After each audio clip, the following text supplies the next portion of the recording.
Big headline this morning out of Oregon for women and birth control, including the pill and the patch, now being sold without a doctor's prescription in that state, with California soon to follow. ABC's chief women's health correspondent, Dr. Jennifer Ashton, is here to break it down. So because this is highly controversial. Big story, Robin. The thinking here is that it's all about access, that many women may not go on the pill as a means of birth control because they don't have the time or the money to see their doctor. Medically, look, the pill's been out for over 50 years.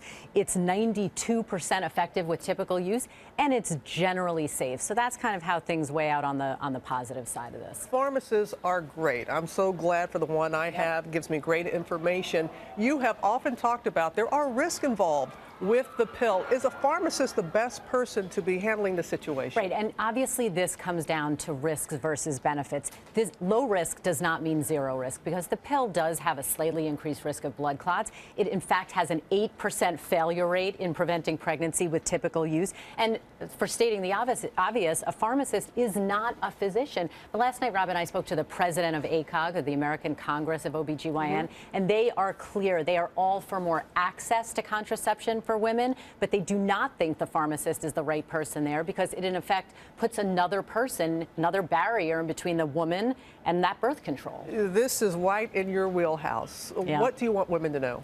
Well, look, I think that we are actually facing a developing crisis in women's health care. And for those who have been paying attention, we've seen a dialing back in a lot of recommendations: pap smears, pelvic exams, mammograms, now this. I think ultimately that has a real risk of jeopardizing women's health, not improving it. So I would encourage women to uncouple what they see as their yearly or regular GYN exam.